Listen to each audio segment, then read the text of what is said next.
Los libros de Primera y Segunda de Crónicas. Aunque en nuestras Biblias son dos libros separados, esa división no es original. Debido a la longitud del rollo, el libro fue dividido en dos, pero fue escrito como un solo libro con una narrativa coherente. En nuestras Biblias en español, Crónicas viene después de los libros de Samuel y Reyes, y la mayoría de Crónicas es en realidad contenido repetido de esos libros. Así que la mayoría de los lectores modernos, cuando llegan a Crónicas, piensan, espera un momento, acabo de leer todo eso, y se lo saltan. Y eso es una pena, porque el libro es realmente único e importante en la Biblia. En el orden judío tradicional de la Biblia, Crónicas es en realidad el último libro porque resume todas las escrituras judías. La primera palabra en el libro es Adán, el primer personaje en el principio de la historia, y el último párrafo anuncia el regreso de Israel del exilio. Ahora, no sabemos quién escribió este libro, pero por los detalles en él, podemos saber que fue producido por alguien que vivió un par de siglos después de que los israelitas regresaran del exilio en Babilonia.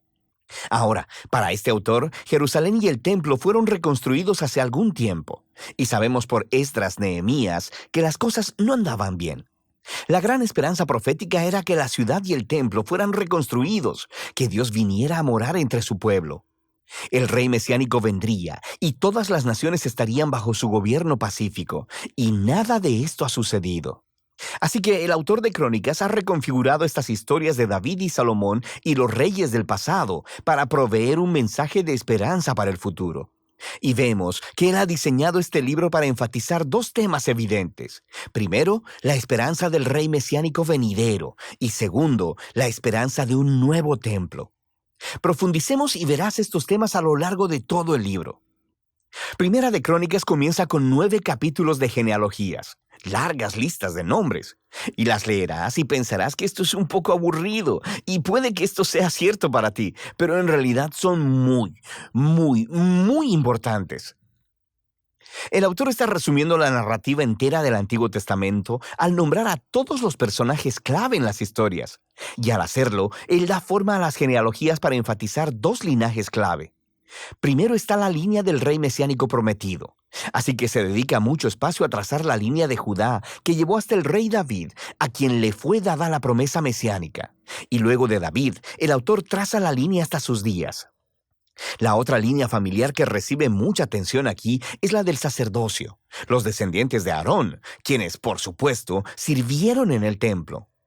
Así que desde el inicio puedes ver dos temas principales: la esperanza del autor de que el Mesías venga para construir un nuevo templo, y segundo, su origen en estas antiguas genealogías. Ahora, después de eso, el autor continúa con las historias acerca de David, y la mayoría de ellas te resultarán familiares por el libro de Samuel, pero de nuevo, hay algunas diferencias realmente importantes. Primero que nada, el autor deja fuera todas las historias negativas de David, en donde él es retratado como débil o inmoral. Saúl cazando a David en el desierto y persiguiéndolo. La historia del adulterio de David con Betsabé y el asesinato de su esposo.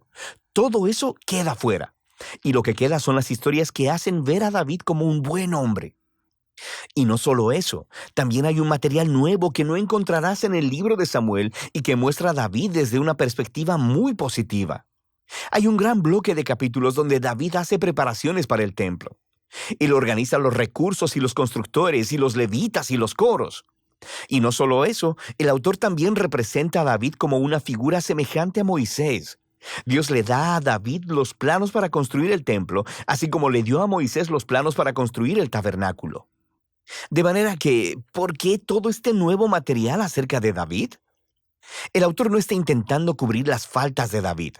Él sabe que cualquiera puede ir a leer sobre ellas en el libro de Samuel. Más bien, él está tratando de presentar a David como el rey ideal, para hacer de él una imagen o tipo del futuro Mesías del linaje de David. Es muy similar a cómo Jeremías y Ezequiel hablaron del Mesías venidero como un nuevo David.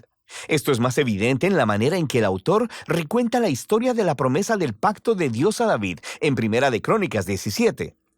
Cuando comparas la historia con su paralelo en Segunda de Samuel 7, verás que el autor de Crónicas está resaltando que ni David ni Salomón ni ninguno de los reyes de su linaje eran el rey mesiánico, y que cuando el Mesías venga será un rey como David.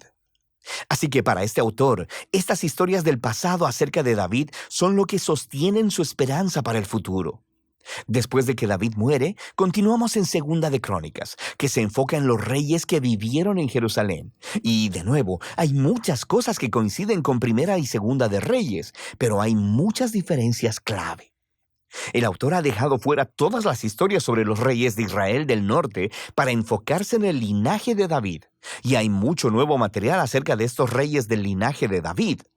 Él resalta a los reyes que fueron obedientes a Dios y añade historias acerca de cómo su obediencia llevó al éxito y a la bendición de Dios. Pero también añade nuevas historias acerca de reyes que fueron infieles a Dios, no siguieron la Torá y llevaron a Israel a adorar a ídolos. Y estos reyes enfrentaron horribles consecuencias, lo que llevó al exilio de Israel, un desastre que ellos mismos provocaron. Así que toda esta sección se convierte en una serie de estudios de carácter en donde el autor quiere que las generaciones posteriores de israelitas aprendan de su historia familiar para que así sean fieles a su Dios y a la Torá. Ahora, la conclusión del libro es también realmente única. Justo al final del libro, el rey de los persas, su nombre es Ciro, le dice a los israelitas que pueden regresar a casa, volver del exilio y reconstruir la ciudad y el templo. Y él dice en la última línea del libro: «¿Quién de entre ustedes sea de su pueblo, suba allá, y el Señor su Dios sea con él». Y así termina el libro, con una oración incompleta.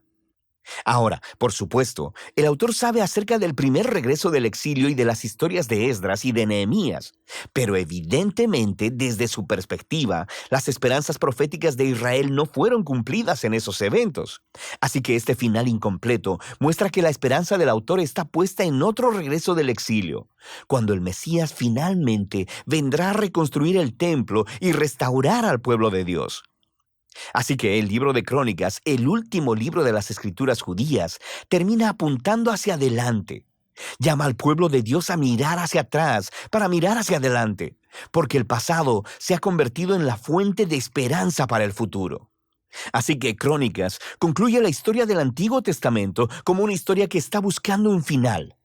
Y de eso trata este libro.